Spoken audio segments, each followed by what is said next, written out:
Welcome back, ladies and gentlemen, to the Hammy Show. We have a very, very, very special guest. It is Kolby Branch, shortstop, and we're right here on Kudzu Hill, the most electric atmosphere in all of college baseball, maybe in all of college sports.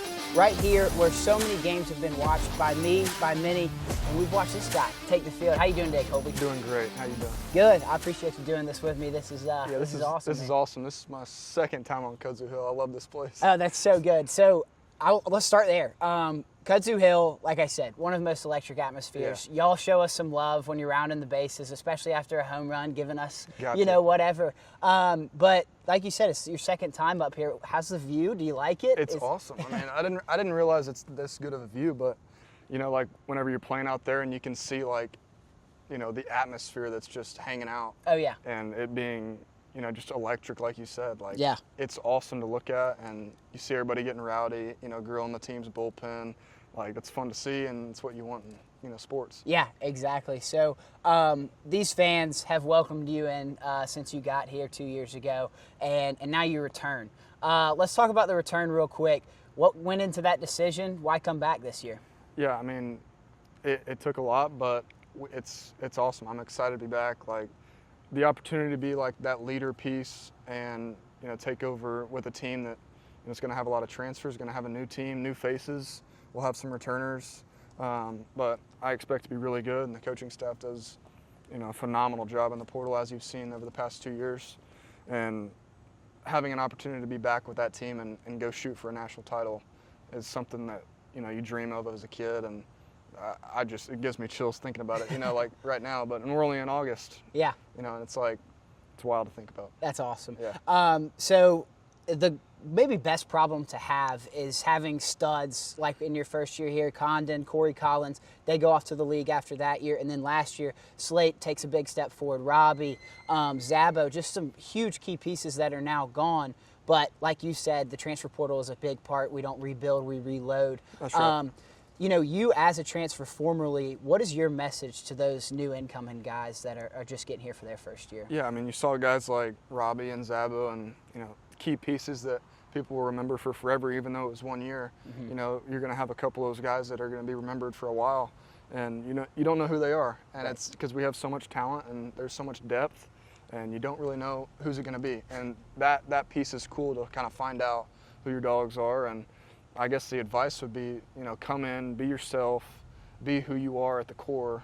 And that's what we preach every day, be yourself. You see us, sometimes acting too much of a fool out there, and there's a line that needs to be drawn sometimes, and you can draw it, but at the same time, it's just be yourself. Yeah. And, go play your game that allowed you to transfer it to a school like Georgia. And, that's the message. So you said be yourself. Who is Kolby Branch? You play with fire. I mean, we're out here, we brave the elements, a little gritty. Love how you play. You're one of the best fielding shortstops, a great offensive weapon. Kind of describe your play on the diamond. Yeah, I mean, I love watching the Rangers when I'm growing up because I'm from Texas. And like Michael Young, I remember watching him, and Ian Kinsler.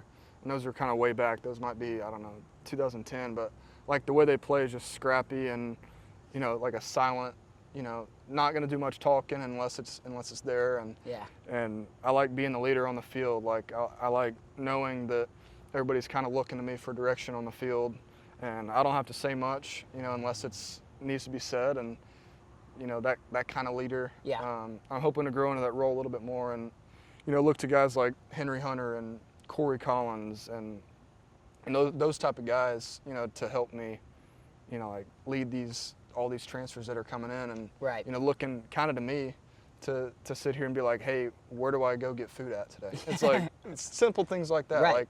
I have to be that helper to them and make sure they feel welcome so that we can have a good season and start to be, build that chemistry. And so that's kind of the person that I am at the core. And then at its main core, it's just I've grown up, and the only goal has been to win a national championship. And I've been short 2 years. At Baylor, I didn't even make the tournament. The second year, I was in a super regional. Third year, I was in a regional. And the next step is to go to Omaha. And right. That's kind of, I would have completed every single possible exit you can have. And so that's my goal. And for this team, it would be awesome. Yeah. So last year, you talk about we've been to the Supers 2 years ago, regionals last year. Last year hurt. I know it did for all of y'all. We get the regional host slated to host a Super if we come out of there. Obviously crushing, don't make it to the regional final. What is that kind of chip on shoulder mentality that y'all are taking into this season? Yeah, it's like we went into it and it just felt off, and something was different, and you just got to figure out a way to stay hot, keep yourself hot from pitch one of the regular season all the way through. And you're gonna have some spurts of good, spurts of bad, but that one hurt because we did not play our best baseball, and it showed. Yeah. And we got our tails handed to us, and that being out there and just realizing, like, watching it go down and watching that last homer go over the fence is like, it just kind of hits you, and you don't know if you'll be back at a place like this, and that could be your last time being at Foley. Right. And that hurt more than you'd know. And so, like, being back here again, it's like, okay, this is a time for me to take that next step, and I don't know, just get it done. Yeah, get the job done. I love it. So we talked about the guys that have exited, but alongside you returning is guys like Trey Phelps, Ryan Black, that core. What is it like? We talked about these transfers and stuff, and you talked about becoming more of a leader and growing into that role. Having guys like that beside you to help you out in that role, maybe they're verbal leaders, you're lead by action. What's it like playing with those dudes and being the leaders on this team? Yeah, a guy like Trey Phelps is gonna wear his heart on his sleeve, and that just gives y'all every bit of like, man, this guy's fun to watch. And I don't need to tell Trey what to do. Trey's gonna just go out there, be the fun, be the energetic guy, wear the chains, wear his button-down shirt, and people are going to hate it, people are going to love it, but he's going to be himself, like I said, and I don't need to tell him anything. Right. And I'm hoping that, some of these transfers can not necessarily button down their shirt, but like let it loose and just be the person that they are at the core. And having guys like Trey can help, them open up and be more fun, more themselves. And I'm more the type of guy to keep them in line and be like, we're going to play hard, and we're going to win this ball game. And then Trey's the guy that's going to rowdy him up. Yeah. So, we talked about it before we hopped on camera. There's not a lot of freshmen on this team. No. A lot of these transfers and stuff, but you're definitely one of these older guys in the room. Have you developed the UNC mentality? The UNC, yeah. That's funny. We were talking about that earlier because we had some guys that just walked in the door today, and they're, just got their physicals done and all that, and we're just hanging out, and it's like, how old are you, man? And it's like, 22. How old are you? 23. How old are you? 22. And it's like, we're unks. Like, we're old, man. And it's like that unk mentality, like you said, it's funny, and it's like kind of a joke, but then you realize you're like, man, as a freshman, I was being told by the seniors, right, it goes by quick. Don't take it for granted. And then you realize, you look up and it's my senior year, and I'm like saying the same thing to the freshman that just walked in the door. Yeah. And he's like, oh yeah, whatever, man. It's like, what? You better watch out. Like, it'll sneak up on you. And this is a good final year that we have a lot of older guys, and now it's their last shot. Yeah. And that's the mentality of the team, and I think it will start to develop. Not everybody's here right now, but it'll start to develop and have that unk status of the team, just everybody be older. Yeah, I love it. So let's rewind all the way back to your decision to come here from Baylor. You were a freshman All-American, like you had a hell of a career going for you with the Bears. But what went into that decision to come here? What was Coach Johnson's first kind of message, interaction with you to get you to Georgia? Yeah, I mean, it was more of a deal where I didn't realize. I was sitting in summer ball and I was playing, and I was like, where are all my teammates at? And it occurred to me that everybody's playing in a regional. They're playing in a super regional. They're in Omaha. That's why they're not playing with us the first day of summer ball. Yeah. And I just had this aha, and I was like, I want to go play in the SEC. I want to go play with the best and challenge myself and be able to, take something like that and run with it and see how far you can get. Yeah. And that side of things, intrigued me. And I love winning and having the opportunity to win against great teams in the SEC and the best talent. And that's, that's what went into it. That was the thought process. And then on the side of Wes and Coach Coggin, and not Ammo because he wasn't there at the time, but I'll never forget. Coach Coggin sat me down with a 75-page presentation about how he could make me better. Yeah. And seeing that was like, wow, man, like this is what I can do, and I'm sure he's giving that to everybody and giving that same presentation, but it was intriguing. It was like, wow, I can do that here, and same with Wes. He was the same way. He's just awesome. He's just a great dude, good family guy, and we all love Wes, and he's amazing, and he's been great for this program. Yeah. And so that was kind of the decision. That's awesome. Yeah. So one of the things that Wes did, I want to talk about, is this beautiful stadium behind us, the renovations going into last season. Talk about those, like what it's like being in one of the premier spots in the SEC and maybe the country. Yeah, the upgrades they did were amazing. I remember, last fall we were practicing at a high school field because that's the sacrifice you have to make to build this place and make it nice and build the 3 tunnels that we got underground, the 7 billion pitching mounds that we have, the weight room, the lounge area, and the new locker room. I mean, we got everything. And now having the fan support, then when you're coming out to the stadium and you see everybody packing it out, it's a good feeling. And now you have that extra, layer out there that's like a concourse area. Right. It's real nice to have, and you got everything you need. You can stay at the field for 12 hours if you want. Yeah, exactly. And it's a fun time, and it's a fun time to be in college with that. Oh, yeah, for sure. I mean, one of the best things about it, in my opinion, is keeping this. We love Kudzu Hill, and it's awesome. I was praying that they wouldn't take this down when they were doing it. Yeah. Because it's cool to see, like, the trash cans, the lawn chairs just set out, and then you see 300 people just standing in weeded grass. And you're like, I wouldn't want to do that, but I appreciate you guys doing it. Yeah. And it's like, well, I guess they're having a good time, so I won't, say anything. But it's sweet. It's a cool setup, and it's so unique. Yeah. That you don't need a seat to have fun out here, and I'm glad they kept it, and I'm glad they kept the tradition of it. Yeah, it's awesome. It is awesome. So I want to talk about the offensive firepower. Going into your first year here, you've got Charlie Conant and Corey Collins, but it was Coach Johnson's first year. We weren't really expecting we're going to the Supers in his first year. We're going to win all these games and just be this offensive powerhouse.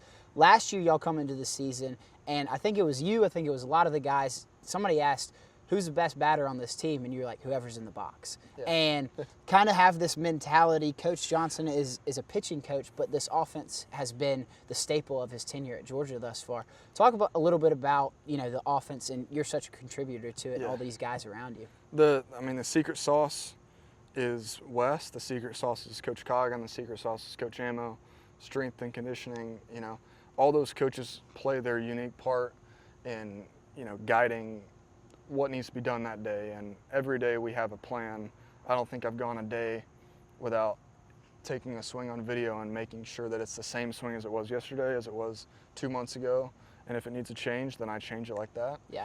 And everybody's updated like that. There's no player that's left out. Every player gets the same amount of love for the most part, and that's the secret sauce is we're hitting all the time. We hit probably more than any team I've ever seen, but that's what we focus on, and we've learned that you got to hit to win, especially in the SEC, and you're facing first rounders every Friday, and it's tough, and it's hard to hit. Yeah. And you got to just practice and practice. It's the 10,000 hour rule, right? Where you got to keep grinding at it, and then Wes on his side of things, he's a pitching guy, but I've never heard him say a bad word to me. It's been, whenever I go up there, it's like, hey man, you got this. And it's like, sometimes you just want to hear that. Right. Sometimes you're in the dumps, sometimes you're not swinging it well, sometimes you're swinging it great.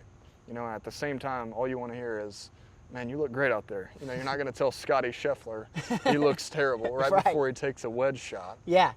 He needs to hear that in the Masters. Like, he wants to hear that how great he is. Exactly. And part of that is just believing in yourself, and that's what Wes, preaches every single Monday. We'll have a slide presentation, and that's the secret sauce of it all. It's like believing in yourself and knowing that if I do strike out or if I get out, then right behind me is somebody that can do the same thing. Yeah. Or do better. And it's up and down the lineup, and there's not really a hole. Right. Yeah. That's so awesome. That's what makes it cool. That is. It is. It's so cool to watch. I mean, you're batting ninth a lot of the time, and it's like you're the best 9-hole hitter in the country. Yeah. It's crazy. It's like at first it was like, dang, I don't want to be in the 9-hole, but then I'm like, well, I mean, like I'm doing well. I'm not doing bad, and you kind of just look up and you got all Americans in front of you, and you sort of just realize that the 9-hole can be the 1-hole, the 2-hole can be the 8-hole. Yeah. And I mean, you saw Zabo last year for a month of the season, 2 months, was in the 8-hole every single day. If you remember that. Yeah. And he turned out to be the best, one of the best hitters on our team, and it was wild. Yeah. To see that, like, he's in the 8-hole, but it really didn't matter because then we had some good stuff at the bottom. Right. No, it's insane. I was always the 9-hole. I wasn't ever. But so. You are, like I said, an offensive weapon. You talked about it, perfecting the craft and all that stuff. But you're the Grand Slam king in Georgia baseball. 2 years ago, you broke the single-season record. 4 Grand Slams, including the walk-off against Bama. Is that, like, the coolest title ever? Because I think it is. I guess. It's wild because that sophomore year, and something was just weird that year. It was.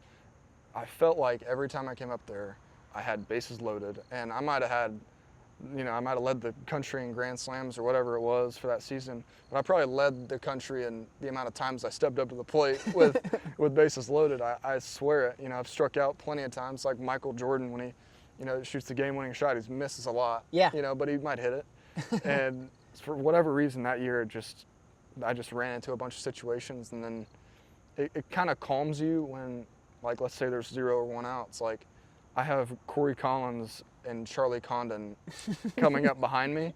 So if I get out, right. I think everybody on Kudzu Hill is still saying, I think we're all right. Yeah, exactly. And so I can go up there and be like, well, shoot, it's whatever. And that mentality, for whatever reason, frees you up. Yeah. And it gives you all the confidence in the world. And, you don't want to live like that all the day, But it's funny how it just worked out. And I remember somebody was like, man, you broke the single season record, and I was like, of what? And then Grand Slam was like, oh man, I didn't even know. It's crazy because, like, y'all know more about that than we do. Right. It's crazy to think about, but yeah, even in high school and freshman year, I've just run into bases loaded situations, and it's kind of become like a thing, like you said. And it's just, and then last year I came up bases loaded, and it's like, well, I guess I got to do it here. Yeah, exactly. And then you get out and you're like, well, okay, whatever. Dang it. Yeah. No, I know. I was looking at the Baylor stats too, and you had a ton your freshman year there, so yeah. It's insane. But is hitting a grand slam, this is like a dumb question, but is hitting a grand slam just like the coolest feeling? Like you're rounding the bases and you're like, I just drove in 4 runs. That's pretty badass. You kind of, you realize it after, and you're like, oh my God, the bases are clear. All right, we're good. We got a commanding lead now. Yeah. This is cool. Yeah. And it gives you that feeling of just hitting a home run. I think is probably the coolest feeling you can get. It's I don't know what else relates to it. Yeah. And besides scoring a touchdown in the SEC. Yeah. As a quarterback, but. I mean, besides that, it's just the coolest feeling. Yeah, I know. I mean, like hitting a home run, the sports science dude proved it so many years ago. Hitting a fastball is the hardest thing to do in sports. Hitting a home run is like even harder. It's crazy. Yeah. So it's so awesome. I want to talk about, this might be your favorite moment in your career, but I want to know your favorite moment in your career, and then we'll piggyback onto the Bama walk-off. Oh, man. I don't know. There's been, like... I'm trying to think back, and like the Bama walk-off might be the coolest.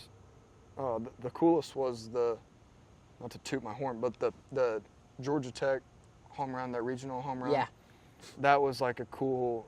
I don't remember the situation. I think we were we tied? Yeah, I think we might have been. I think we were down a run or something. No, I can't remember. But yeah, I we were either down 1 or tied. Yeah. And they threw this guy that I realized after that I had hit a home run against earlier in the year. Mm-hmm. And he throws like what I like to hit, and it's just the ride fastball, and he's got like a little slider, and he just kept throwing it. And his velo started going down a little bit, and I was like, oh, I think I might try to jump on it here. Mm-hmm. And hitting that, and just, it was the most wild thing I've ever been a part of. The adrenaline was through the roof, and yeah, that was a wild moment. And Yeah. especially like it's a first regional for Georgia in a minute. Right. And that was, one of the coolest moments I've ever been a part of. And seeing the reactions of the fans jumping around and Kudzu Hill rocking, Oh, it like was bonkers. going to the dugout, high-fiving teammates and being like, we got this, and we're still in this game.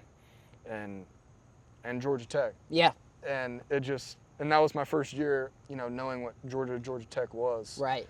And being able to do it then was one of the coolest things I've ever been a part of. Yeah, I mean, so our good friend, the play-by-play announcer, Jeff Dantzler, got to shout him out. He hates Tech more than anybody, and he was my mentor growing up in this whole business of sports journalism. And I was raised to hate Tech, but it's kind of diminished because football, we've dominated them for as of recent, except last year, that was a crazy game. Yeah. But in baseball, it's like it's a special hate for him because he's been in the booth for so long. Yeah. And when we hit that, he was the first person I texted, and I was like, "Oh my Lord!" Like it was just the coolest moment, and to do it against Tech, that was such a fun game. Because I remember like, as being a transfer again, like, you don't know those type of things. Like I'm gonna have to tell them, and I'm not even from here. I'm just gonna have to tell them that we don't like Tech. Right. And why we don't like Tech, honestly I couldn't tell you, but. It's like I grew up an OU fan, and I don't like Texas, and I don't like A&M. Yeah. And so I understand the rivalry, but now you kind of got to be a part of it, and that's just such a cool thing to do, Yeah, exactly. All right, so I want to talk about your brother. Playing him this year was one of the coolest things to see in college baseball this season. Great storyline. Obviously, your parents were in the stands, and the moment when he slid into second and you were covering the bag, and he kind of like stuck his head in your chest or your stomach. Talk about just playing with him, that moment, sharing a field with him on opposite sides. Yeah, I was looking forward to that weekend for, God knows how long. Like I couldn't wait for it because it's a special moment, and not many people get the opportunity and the blessing to be able to do that with a family member and someone that you love and care about deeply. And I played with him in high school and played by his side, and he's always been on a different age group, different level than I was at, and he was always just better than me at everything, and that's what little brothers are for. And so it was good to see him out there, and we didn't know if he was going to play at OU his freshman year, and he played, and he did really well. Yeah. And I'm super proud of him. And then he got to play, here, and that was one of the coolest experiences ever. He played really well. He had like 6 hits. Yeah, he was awesome. I remember, and I remember going in the dugout, and I had everybody, and they were like, "Man, you gonna let this slide?" And I was like, "Well, right now I'm letting it slide. I don't know why I am." And I was like, I got to get back. I cannot let this happen for Thanksgiving. Like, this is going to be an issue. And then I had a good game Sunday, but playing against him, seeing how he reacts, there was a moment where he had struck out, and he was down. It was a cool moment where I was just like, quit pouting, like, get up, like, you're gonna be fine. And stuff like that you never get to do. Yeah. And when he slid into second, it was a back pick, of course, because he's always the gnat, that's just floating around, always bugging you, and you're kind of just like, scoot off. Little brother. Yeah, move on, like, stop. Let me smack you across the face. Yeah. But yeah, he was getting too far of a secondary lead, and of course he was. And then Henry decided a back pick, and it turned into the coolest moment. Yeah. Of course I have to block it up so the ball doesn't go in the center, and he gets third. And so I'm already on the ground. Yeah. Which is not a good look. and then I get up, and he's already got his shoulder ready for me, and I'm like, I got to wear this one. And I gave him a little shove after, and it was just it was perfect. It had to happen, and it did. Luckily, the umpires knew what was going on, so they didn't eject us nowadays. But yeah, that was a great weekend. Had a bunch of family in town, and yeah, that was a perfect weekend. Yeah, TV kept flashing over to your parents, and they had the jerseys on that were split, I think, right down the middle, or either on the back, something about it. But what was it like for them? That's got to be like kind of stressful. Maybe not. It's cool, but a little like tense. They probably didn't know what to do. They were just sitting there, just like, I don't know who I want to win, and it was a cool moment. I had probably 25 people lucky enough to come out here, and it was, I have an awesome family, and everybody's super close in my family, and that's a big deal to me. It's a big deal to him. Yeah. And seeing them like all right there and the attention that they got because we're lucky enough to play a game on a field in college, like that in itself is kind of cool. And Right. knowing that, you know, and I've got 2 younger brothers that are, you know, lower than Kyle, and they're awesome as well. Yeah. And I'm sure that, you know, I'm sure that it'll something like that too Yeah. one day. But like they're awesome, and you know, just a perfect weekend seeing them, seeing everybody. That's so fun. It was so cool to see. And your parents, I mean, as far as of a travel as it is, make it up to a good bit of games. Yeah. And it's awesome to see them here.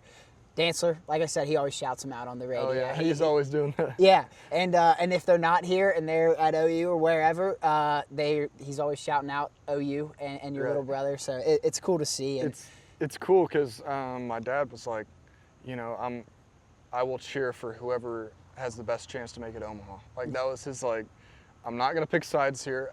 I'm just a winner, and I'm gonna bandwagon on whoever's better. You know, and that's cool. You know, it's like, how can you pick? You can't Right. pick, or else you'll be hated for the rest of your life by one of us. Like, I will hate him forever if he picks Kyle, and Kyle will hate him as well if Yeah. he picks him or me. You know, so it's like he's gonna pick the better team. Right. And so I don't know who he was rooting for. I think he was rooting for both. But Yeah. I don't think he actually lived up to that. Right. Well, they got a win in the series. They but got we a win. won the series, That's and it right. was at home, so you Yeah. got to celebrate it with the fans. I feel like it was a good trade-off. Yeah. Like he got the win in He there. got the win. He got some hits. Yeah. He made some plays. Yeah, we gave him what he wanted. Yeah. But, yeah. Give him one win. Yeah, exactly. That's what you did your whole life. You gave him a little bit. Just give him a little bit. Yeah.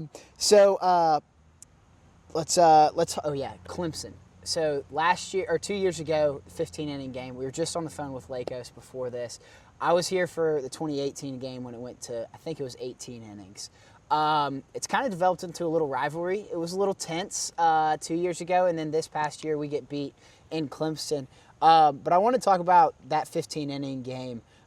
It was so fun to watch. For me, like I was here in 2018, I was in the box, and so like I was keeping the book, and I Yeah. was like, oh god, this is Like, just. It I was, gotta make dinner. Yeah, exactly. And I was in high school, like I was with all the college interns, and they were like, "Man, I got class at 9 a.m." and I'm like, "I got class at 7:30 a.m. I'm going to high school, Yeah. like, and I got an 8-hour day nonstop." Right. But no. So then this year or 2 years ago, I'm in college, so we sit out on Kudzu Hill, knockdown drag out game, goes to extras, and we go downtown, and then we watch it downtown. Get a few cold beers in us, and it was great. And then we come back, and they let us in for free, and it was just electric. So y'all were on Kudzu. Yeah. Y'all went downtown. And then we Ubered And then back. you Ubered back to the field. Yep. You're at the field, and you got in the game for free. Yep, got into the game for free. That's awesome. Yeah, it was awesome. And then obviously the moment to win it, when Tate slid in, it was like there's no better storybook ending than to win that. What was it? A wild pitch? Yeah, right? it was a wild pitch. Yeah. Like it's like everybody was playing perfect defense. I mean, we won I think 4-3. So like Yeah, it was a 2-3 or 4-3. Yeah. Something crazy. low scoring defensive battle, and we win on a wild pitch. It's crazy. But I wanted to hear your point of view from that game. Yeah. How awesome it was. I mean, honestly, because some of the returners like Corey Collins and Goldstein and some of those DJ Radke, some of those guys were, you know, talking, and they were like, man, every time we play them, it's usually a drag out. Yeah. You know, probably going to be extra innings tonight, so cancel your plans later if you got any. And I was like, all right, whatever, you know, and moved on with my day. And then we get there, and it's just a battle, and it keeps going, and it keeps going, and then you're at, 15 innings? Yeah. And that was one of the coolest games. And for whatever reason, you just don't get tired in those games because you can't. Right. And you're sitting there, and it's just like, well, I guess we'll play another one. Yeah. And we'll play another one, and we'll play another one. And you wind up at 15 innings, and it's probably midnight, 1 o'clock in the morning. Yeah. And it was an awesome game. Like, we just grew. We had respect for each other, but, like, I don't like those guys. And, Right. And it's fun to play against somebody like that. And then we played them this year, lost to them, didn't play our best ball. When we play them at home this next year, I'll be having to tell the guys that this is probably going to be a 12-inning ball game here. Yeah. Or plus. And I'll probably say the same thing Corey and them did, like cancel your plans and probably be here for a while. Right. And who knows how they're going to be this year. I don't really know. expecting pretty good. Yeah. As always. So I'm looking forward to that one. That'll be an interesting one. It always is. It always is. You got to have that Unk mentality. You're Corey. Yeah, I got to, I guess. That's so good. Okay, so we're on Kudzu Hill. We always put the banners up. Have had some great signs over the years. If you could have a sign, what would it be? What would you say? Oh, man. Because I think we've got to make one like, well, I guess OU will be at OU, but it would be awesome to have one for you and your brother. We should have done that this year. Yeah, I don't know. The Branch Bomber? The Branch, you could put that up there. You could do it, but I don't want to say anything. I want to let you guys. All right. You're right. I feel like it'd be a little bit disingenuous. Yeah, there you like go. what you had with Obi. Did y'all do that? Yep, yeah. What was Obi-Wan Kenobi? Yeah, Obi-Wan gone Obi. Obi-Wan gone Obi, yeah. Yeah. And then Zabo, you probably had one. Yeah, the Big Zabowski. The Big Zabowski, yeah. Yep, that was a good one. And then Corey, your due. Yep. I did that one. I painted that one that day, and I sat right here. We got here probably 2 hours before, and wanted to see y'all hit batting practice and all that stuff. And I remember that. Yes, yeah. And I'm in the process of hanging that one up, and we're like, and he was in the cage, and we're like, Corey! And he literally hits one about 2 feet over the target, and it goes over the fence and landed in my lap. It was cool. So, a long way. Yeah, it was a long way. It was a long bomb. And then you had Marachnophobia. We're not going to talk about that. No, that's neither here nor there. It was clever. It was clever. It was well done. Yeah. Thank you. I appreciate it. So I want to do a little speed round. I always do a speed round. Quick hitting questions. The hard hitters. I mean, these are tough questions. I'm just kidding. All right. First off, favorite sports movie. Sports movie. This is supposed to be quick. I'm blanking.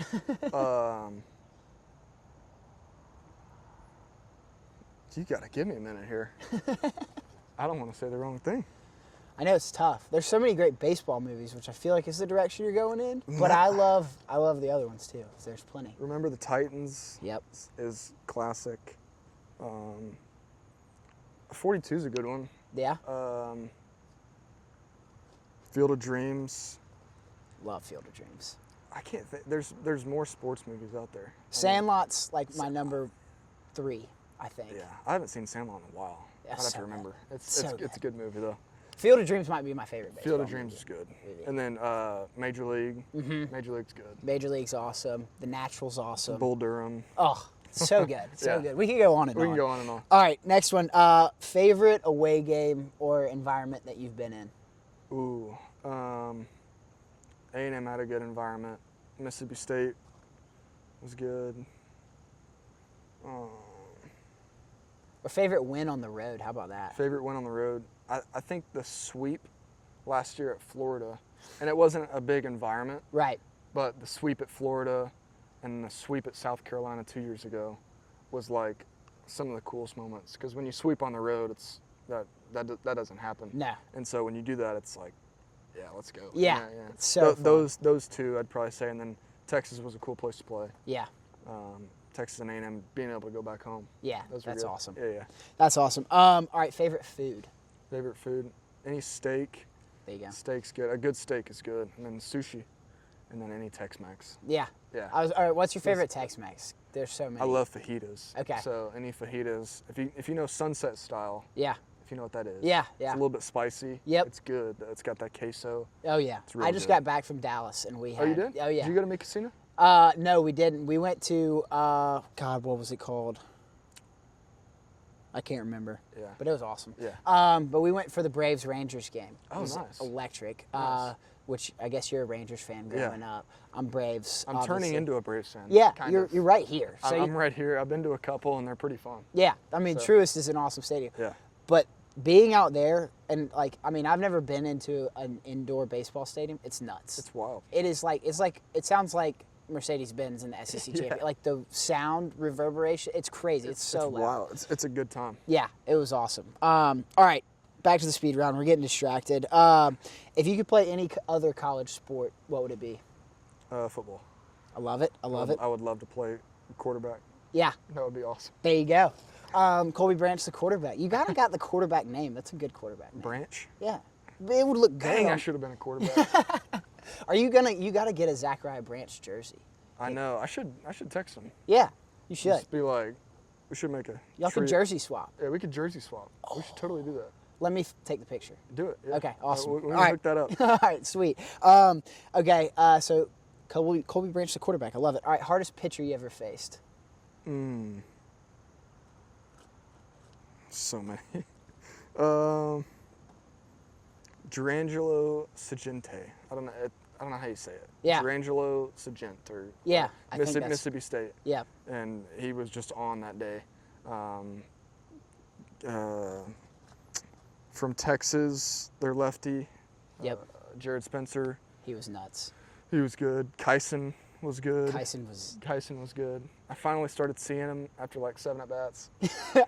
But his cutter was good. Yeah. Those would probably be top 3, Yeah. I'd say. There you go. And then I'm sure I'm missing 1 or 2. But Yeah. That's insane. I mean, you week in and week out. you give credit where it's due. Yeah. Yeah. Like but in the SEC, I mean, there was so many prospects that were projected like top 10, top 20 picks. I mean, it was nuts. It's wild. But Kyson, dude, when we came out here for that game here, that first game, I was like, oh my Lord. This is one of the craziest college pitchers I've ever seen. Yeah, and he just spots. Yeah. He just spots. He knows what he's doing. He knows what he's doing. He's good. He's a good kid, too. We talked after the game because of Kyle. Yeah. And so he was a great dude. Love that kid. That's awesome. All right, last of the speed round, which hasn't been too speedy, but it's okay. This is from my good friend Jack, Pencil Talk. Shout out Pencil Talk. Pencil or pen? We're going to go pencil. There you go. There you go. Jack will love that. Shout out, Jack. That's good to hear. All right, we'll close up. I got a few more questions. Yeah. So we talked about the chip on your shoulder mentality kind of going into 2026. What would you say is different about this 2026 squad versus last year and the year before? This one's going to be a little bit different because I'm in a different role than I am, usually, and hopefully I can, harness the leadership role and be kind of that guy that people look to. And this team will be, I don't know everybody yet because not everybody's here yet. But once we get to meet everybody, it's going to be transfer heavy. Yeah. And we're going to have to bond. If you've ever played summer ball baseball, it's kind of like a summer team. Right. Where you're just coming together and you got 1 year. Yeah. And you kind of just lay it on the line and see what happens. Let the chips fall where they may. And that's kind of been a similar, story to the past. Mm-hmm. But we've had some returners, last year, and we kind of filled in the gaps. But this year it's a lot of new faces. Right. And I think they did really well on the recruiting side in the portal. Yeah. And the people that I'm talking to now that are in here are studs. And I'm excited to get to know them more and become friends and start to develop that bond that you need. Yeah, that's awesome. Yeah. So you talked a little bit about how you got chills and it's only August, but saying it's only August, it's a quick turnaround. How does it work, like kind of fostering that teamwork and being, kind of one heartbeat? It is a quick turnaround. Yeah. I mean, only a few months before the season starts, it feels like, and it goes like that. So what kind of really goes into that and into that whole cycle of getting ready for come February? It's, from day one, you look up and you got to go hit and you got to get better. You got to look at what you did bad last year, what you did good last year, and expand on the good and improve the bad. And that starts from day one with, the weight room, the hitting, the fielding. You got to take every day and go to work. And that starts, at all times. You never really take a break. Yeah. And then once you get into fall ball, that's when you start to develop those relationships further because you're out at the field for, forever. And, you're warming up before, you're playing an inter squad, you're getting the practice in for however many hours. And then you go bond in the locker room after and you hang out and you just hang out with your team. And yeah, it's just like a mini frat house inside your locker room. And that's kind of the feel you want to have. And that's when it starts to form. And then you get done with fall ball. You go into like winter workouts for 2 weeks or so. Yeah. And then people go home for the winter break and you just pray that they're doing well over the break and not, you pray that they're being an athlete. Right. And then you come back and then you got to do 3 weeks of spring. And that 3 weeks of spring is tough. It's a grind. but it's kind of like spring training, and then you go play game one, and it's just a sprint. Yeah. And until you get to the finish, and you don't know where the finish is going to be. Right. And so you got to play like every game's your last. That's awesome. So that's kind of where it starts. That's good stuff. That's the full review on the year. Yeah, there you go. Of what happens. That's awesome. So last question, just talk about baseball, what it means to you. Last ride here at Georgia, just the joy of playing on the diamond day in and day out. Yeah, there's times where the sport is tough. It's tough on you. You lose kind of your head, and you gotta work like nobody's business to get it back. And a lot of the game's mental. Yeah. And you gotta work on yourself. You gotta make sure you're in the right headspace every day. And once you are, you can find that joy. And then once you're prepared, like anything, if you're prepared for the test, and you go out there, then you can have fun. You can take that pencil talk. You can take that pencil and just go to town. There you go. And you can be whoever you want to be on the diamond because you know that you've prepared for it, and that's when the joy is fun because you know that you've laid everything on the line.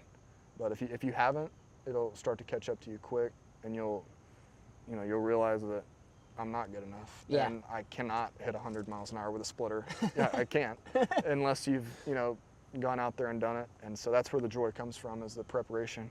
I think. Yeah. I enjoy times like this where it's chill, it's nothing but me and myself, and I get to go to the weight room, I get to go hit, and it's just preparing for a date in Omaha. Yeah. And it's a year away. Right. And it's not that big a deal. I don't need to be doing this, but like every day you have to just keep stacking the blocks, and that's where you get the joy from, I think. There you go. That's awesome. Yeah. Well, Kolby, I appreciate it, man. Appreciate you. It's a pleasure. It's good talking. So fun. Sorry we went a little long, but I love talking. No. I love chatting That was it a up. good time. I was hoping it would be more than 15 minutes. Yeah, or whatever no, it was. It was a good talk. The 15 minutes is to entice you to be like, okay, I don't have to spend too much time Yeah, with this dude. Then we get locked in for an hour. I love it. Yeah, no, this was great. But yeah, I really appreciate you coming out. Obviously, good luck. Go Dogs as always. And ladies and gentlemen, we'll see you next time on the Hammy Show. Yeah. Kolby Branch. Thank you, guys. There we go.